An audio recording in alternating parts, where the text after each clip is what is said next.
Salut à tous les amis, j'espère que vous allez bien. On se retrouve aujourd'hui, vendredi 10 juillet 2026, pour une nouvelle vidéo. Dans cette vidéo, on va parler de toute l'actualité du FC Barcelone, avec évidemment le dossier Karim Adeyemi qui fait beaucoup parler. Donc on va faire le point sur ce qu'il en est actuellement, avec des informations comme d'habitude. N'hésitez pas, on va aussi parler de l'actualité du Barça de manière générale. Il y a des petites infos là aussi à communiquer. En attendant, n'hésitez pas à mettre un petit like, à commenter, à partager, à booster la vidéo, ça fait toujours plaisir. N'hésitez pas également à me follow sur ma chaîne Twitch, YouTube, Twitter, etc. Vous pouvez également rejoindre la chaîne sous la vidéo, c'est pour me soutenir encore plus. Vous le savez, c'est un travail qui est difficile tout au long de l'été. On essaye un petit peu de suivre l'actualité et de vous transmettre les informations les plus pertinentes. Donc n'hésitez pas également à follow sur tous mes réseaux sociaux. Et si vous avez des questions, c'est dans l'espace commentaire ou sur Instagram. Tout est en description de vidéo. Bon, on y va, on débute. Alors, comme vous le savez, depuis 2 jours, il y a le dossier Karim Adeyemi qui est arrivé, on va dire, par surprise. On en a parlé hier en vidéo, avec notamment, je vous expliquais qu'une première offre avait été effectuée du Barça. Cette première offre du Barça, elle était à hauteur de 20 millions d'euros plus 10 millions d'euros de bonus. Alors, c'est une offre assez intéressante, une offre assez basse entre guillemets parce que le joueur est valorisé à 40 millions d'euros sur Transfer Market et à 40 millions d'euros surtout par le Borussia Dortmund. Le Barça estime que c'est son prix, puisqu'il lui reste 1 an de contrat. Ils estiment que, comme l'année prochaine il sera libre, il est inutile de surpayer entre guillemets. Maintenant qu'on a dit ça, il est aussi important d'ajouter que le Barça a déjà un accord contractuel avec le joueur. Sur un contrat de 5 ans, il n'y a pas de problème. Son agent, c'est Jorge Mendes. Et maintenant, il ne reste plus qu'à se mettre d'accord avec le Borussia Dortmund. Le Borussia Dortmund a refusé la première offre du Barça hier, à hauteur de 20 millions d'euros plus bonus, comme expliqué il y a quelques secondes. Cette offre du Barça, c'était une première offre pour, on va dire, mettre des bases de négociation. On le sait, le Borussia Dortmund accepte le départ de Karim Adeyemi, c'est juste qu'ils veulent maximiser le montant du transfert. Il n'y aura aucun problème, normalement, pour vendre le joueur allemand. D'ailleurs, le Borussia Dortmund commence déjà à prospecter le marché pour le remplacer. Il le savait parce que le joueur avait refusé une prolongation de contrat à hauteur de 10 millions d'euros bruts annuel de la part du club allemand. Maintenant, on est dans une situation où le Barça prépare une seconde offre, une deuxième offre qui devrait être légèrement supérieure. Alors, l'objectif du Borussia Dortmund, selon les différents médias allemands, c'est de récupérer la mise. Il y a quelques années, lorsqu'ils l'ont acheté de Salzbourg, ils avaient payé 33 millions d'euros. Leur objectif, c'est de récupérer au moins 33 millions d'euros pour le joueur. Le Barça est dans une situation où ils estiment qu'il y a, on va dire, une grosse force dans les négos, parce qu'ils estiment déjà, première étape, qu'il lui reste 1 an de contrat, que le joueur veut signer absolument au FC Barcelone, et que le Borussia Dortmund, en plus de ça, est vendeur. Et le deuxième point, c'est qu'ils le savent, le Borussia Dortmund va le vendre au Barça. Ils le savent, ils sont confiants par rapport à cela, donc ils ne veulent pas non plus trop surpayer. L'objectif, c'est clairement donc de trouver un accord avec le Borussia Dortmund en allant pas trop haut et en respectant, on va dire, quand même le Borussia Dortmund et leurs demandes. Normalement, la deuxième offre devrait augmenter légèrement, comme expliqué, on pourrait atteindre les 25-30 millions d'euros plus bonus pour le joueur allemand. Et normalement, la deuxième offre, voire la troisième offre, s'il y en a une, devrait être la bonne. Si vous me demandez si Karim Adeyemi va signer au Barça, aujourd'hui, je peux vous le dire, je suis assez confiant par rapport à cette question-là. Vous le savez, je donne jamais de pourcentage parce que je trouve ça un peu ridicule. Soit ça se fait, soit ça se fait pas. Pour le coup, par rapport à Karim Adeyemi, je pense qu'on peut être très confiant par rapport au fait que le joueur allemand rejoindra le Barça et que c'est une question de temps et de négociation directe avec le Borussia Dortmund. On le sait, tout est fait pour que ça se fasse. 1 an de contrat, le joueur qui veut signer qu'à Barcelone, Borussia Dortmund pas fermé, offre qui se rapproche par rapport à la demande. Pour moi, on se rapprochera d'ici les prochaines heures, prochains jours maximum, d'un accord entre toutes les parties, entre le Borussia, le Barça et le joueur. Il faut aussi rappeler que c'est une demande d'Hansi Flick, selon les différents médias, que ce soit les journalistes Fabrizio Romano, Matteo Moretto, mais également les journalistes espagnols. Ils expliquent que c'est une demande stricte de la part d'Hansi Flick qui veut renforcer la polyvalence de son attaque. Il estime par exemple que Rooney Bardghji, certes très jeune, etc., mais n'a pas amené suffisamment de garanties lorsque Lamine Yamal était absent. Alors, Karim Adeyemi, c'est un joueur qui, souvent, est beaucoup plus compétitif lorsqu'il joue dans une attaque à 2 en numéro 9. Pour autant, c'est un joueur qui est capable de jouer à gauche, à droite. C'est un joueur très rapide, qui est certes irrégulier, mais qui pourrait être relancé par Hansi Flick. Alors aujourd'hui, c'est une situation où le Barça estime que Rooney, donc Karim Adeyemi, serait le remplaçant entre guillemets de Rooney Bardghji qui pourrait quitter le FC Barcelone. A priori, Rooney pourrait partir soit en prêt, soit en vente. Il n'y a pas que lui qui pourrait partir. On parle beaucoup ce matin de Ferran Torres. Ferran Torres, vous le savez, il lui reste 1 an de contrat. Le Barça est dans une situation quand il reste des joueurs sous contrat avec seulement 1 an, un petit peu comme Karim Adeyemi d'ailleurs. Soit on le prolonge, soit on le vend.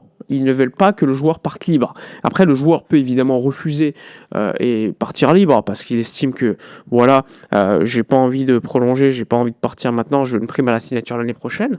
Il peut décider ça. Pour autant, il y a un risque qu'il ne joue pas, que le Barça dise ok, si tu veux reste, mais tu ne joueras pas cette saison. Évidemment, c'est un bras de fer. Et a priori, une décision plus rationnelle serait soit de le vendre, soit de le prolonger. Donc on verra. En tout cas, Ferran Torres reçoit des offres de différents clubs. Est-ce qu'il pourrait être une option par rapport à l'Atlético avec Julián Álvarez, etc. On ne l'écarte pas parce que Matteo Alemany aime particulièrement le joueur. C'est lui qui l'a recruté en provenance de Manchester City pour le Barça il y a quelques années à l'époque lorsqu'il était directeur du football du Barça. Donc on n'écarte rien. Pour autant, aujourd'hui, c'est beaucoup trop tôt pour dire ça. Pour autant, comme je vous l'ai dit, l'avenir de Ferran Torres aujourd'hui n'est pas clair. Il n'est pas clair. Comme pour Rooney Bardghji. Les seuls attaquants, on peut dire que c'est clair, c'est Lamine Yamal, parce qu'il est intouchable, mais il y a d'autres joueurs. Il y a aussi Anthony Gordon qui vient de signer, mais je n'ai même pas cité Rafinha, parce que Rafinha, lui aussi, son avenir n'est pas clair à 100%. Alors évidemment, il est très très très très probable que Rafinha reste au Barça. Pour autant, au sein du club, ils ne sont pas convaincus à 100% que ça soit le cas, parce qu'ils se disent, imaginons que Rafinha veuille partir en Arabie Saoudite parce qu'il y a une offre complètement folle, mais on ne sait jamais. On ne sait jamais, et c'est pour ça que le Barça se dit, on verra ce qui va se passer par rapport à lui, mais on n'écarte rien. Le seul joueur garanti aujourd'hui de rester au Barça en attaque, c'est Lamine Yamal. Ça en dit long sur le projet du Barça qui, pour l'instant, très instable en attaque, avec le départ de Robert Lewandowski, évidemment en fin de contrat. L'arrivée de Gordon, qui est un nouveau joueur. L'arrivée potentielle de Karim Adeyemi, qui est un nouveau joueur. Mais sinon, tu vas perdre probablement Rooney, peut-être Ferran, peut-être Rafinha. Je pense pas qu'on va perdre tous ces joueurs-là. Pour autant, il y a une incertitude par rapport à ces joueurs-là qui forcément n'est pas super confortable pour les joueurs eux-mêmes, pour les agents, mais surtout pour le club et pour Hansi Flick qui lui veut absolument travailler rapidement avec son effectif déjà prêt pour être compétitif dès le début de la saison. D'ailleurs, le début de la saison, le premier match de Liga qui devait être Barça-Bilbao plutôt, finalement n'aura pas lieu à la date prévue. Ça ne sera pas la J1. Puisque comme Jules Koundé s'est qualifié avec la sélection française pour les demi-finales de la Coupe du Monde, eh bien la Liga va donc, on va dire, changer la date du premier match. Dès lors qu'il y a des joueurs de certains clubs qui jouent en Coupe du Monde jusqu'en demi-finale, pour des raisons logiques de repos, il y a des matchs qui ne peuvent pas avoir lieu à une certaine date.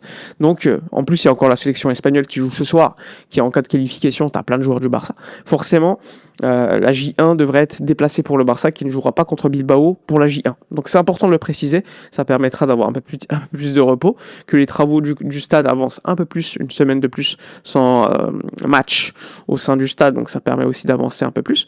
Donc, ça aussi, c'est important de le préciser, de le rappeler. Et pour Hansi Flick, c'est important.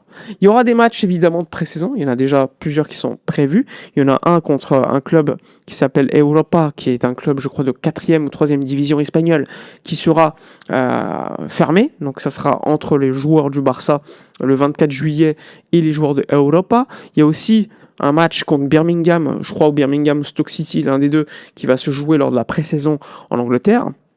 Il y a des matchs normalement contre Udinese qui est également prévu durant le mois d'août. Il y a peut-être un match au Maroc qui aura lieu. Pour l'instant, il y a beaucoup d'incertitudes. Le trophée Gamper, on me pose beaucoup la question. Ça pourrait être contre Al Ahly, le club égyptien où il y avait Hamza Abdelkarim. Pour l'instant, rien de confirmé. Il y a beaucoup d'incertitudes par rapport aux matchs amicaux. On devrait avoir quand même les idées claires assez rapidement, mais en tout cas, il fallait absolument le préciser. Il y a des joueurs du Barça qui ont repris l'entraînement. Il y a Fermín López qui s'est déjà entraîné avec le groupe, à la Ciutat Deportiva avec Marc Bernal. Il y a aussi Gérard Martin qui, depuis 3 semaines déjà, s'entraîne à la Ciutat Deportiva, vu qu'il n'est pas au mondial non plus. Et hier et avant-hier, on a pu apercevoir également Hector Fort qui veut convaincre Hansi Flick durant la pré-saison pour rester au Barça. Évidemment, si Hector Fort ne peut pas rester, il faudra voir son avenir, le mercato, etc., ce qu'il en sera pour l'avenir du latéral du Barça. En attendant, le Barça continue de travailler sur le marché des transferts. Comme vous le savez, je vous l'expliquais, le budget de transfert est énorme. Il faut savoir que le Barça va contracter 2 emprunts. Alors, c'est important de le préciser. Il s'agit de 2 emprunts à hauteur de 105 millions d'euros chacun, donc 210. Sur les 210, le premier emprunt qui devrait être contracté durant ce mois de juillet permettra à aider au niveau de la trésorerie pour recruter. Et le deuxième emprunt de 105 millions d'euros, lui, arrivera en novembre, qui lui sera beaucoup plus pour la vie de tous les jours, les dépenses, on va dire, du quotidien, etc. Alors, est-ce que c'est une dette supplémentaire ? Non, ce n'est pas une dette supplémentaire, puisque c'est une avancée de revenus par rapport aux droits TV. C'est-à-dire qu'au lieu d'attendre, le mois de juillet de l'année prochaine pour avoir l'argent, le Barça demande à une banque d'être avancé. C'est-à-dire, on veut l'argent maintenant, donc vous nous la donnez maintenant, et puis nous, dès lors qu'on reçoit 210 millions d'euros l'année prochaine, vous les prendrez. Donc c'est une avancée, c'est pas considéré comme de la dette, pour autant tu payes quand même des intérêts à la banque, logique, c'est pas gratuit, mais voilà, le Barça a besoin de cash assez rapidement pour son mercato, donc 105 millions d'euros de trésor dès le mois de juillet pour le mercato, sachant que le dossier Anthony Gordon, lui, n'est pas comptabilisé, c'est autre chose. Il a déjà été, on va dire, payé en partie par le Barça à Newcastle. Les 105 millions d'euros, c'est pour le marché des transferts, on va dire, qui arrive là, en ce moment même. Donc, que ce soit le dossier d'Adeyemi, que ce soit le dossier d'autres Julián Álvarez, etc. Donc, c'est important de le préciser. Ça ne veut pas dire que le Barça va faire un mercato à 400 millions d'euros. Pour autant, comme vous le savez, le Barça doit faire quasiment 2 mercatos en un, puisque l'année prochaine, la limite salariale sera, on va dire, non pas au 1 pour 1, donc on sera limité. Forcément, il y aura peut-être des départs l'année prochaine, attention, qui vous permettra de recruter, mais tu ne seras pas à la règle du 1 pour 1, ce qui est important et te freine un petit peu dans tes investissements. Et donc, pour éviter cela, pour contourner un petit peu cela, le Barça veut recruter maintenant très fort, pour que l'année prochaine, ce soit un mercato plutôt de correction, de complément. Donc c'est important de le préciser, c'est pour ça que le Barça veut absolument Álvarez cet été et que lors des prochains jours, après la Coupe du Monde, on devrait avoir des nouvelles, que ce soit positives ou négatives, concernant le dossier du joueur argentin. Je pense qu'on a fait largement le tour sur toute l'actualité du Barça. Il y a la Coupe du Monde ce soir, il y a le match de la sélection espagnole contre la Belgique. Évidemment, pour l'écart, le qualifié affrontera donc la sélection française. Donc ça pourrait être un choc entre la France et l'Espagne, une revanche de l'Euro, mais également de la Ligue des Nations, puisque à chaque fois la France s'était fait éliminer par l'équipe espagnole. Alors une équipe d'Espagne qui est complètement différente, moins en forme que lors des dernières années, mais qui reste une équipe quand même assez redoutable. Maintenant, il faut déjà se qualifier face à la Belgique, qui a été éliminée les USA avec beaucoup de panache, même si c'est une équipe belge qui n'est pas non plus dingue, avec une génération un petit peu vieillotte, il y a des jeunes qui arrivent. Normalement, je pense que la sélection espagnole est quand même supérieure. N'a pas pris de but, avec un Yamal qui doit monter en puissance et prouver, qu'il l'a dit en conf de presse et en interview, qu'il avait faim et voulait montrer qui il était. Maintenant, c'est à lui de le faire dès ce soir, pour ensuite affronter éventuellement la sélection française pour une finale avant l'heure. Voilà pour toute l'actualité du jour. Dites-moi dans les commentaires votre avis, n'hésitez pas, je le rappelle, à liker la vidéo, à booster, à commenter, à partager, à me follow sur Twitch, Discord, etc. Pour être, on va dire, à jour de toutes les informations. On a hâte de suivre le dossier Karim Adeyemi, évidemment. N'hésitez pas, dans l'espace commentaire, je vous l'ai dit, à donner votre avis sur le joueur, etc. Je vous souhaite une agréable fin de journée. Profitez de votre, reposez-vous bien. Et je vous dis à la prochaine. Ciao.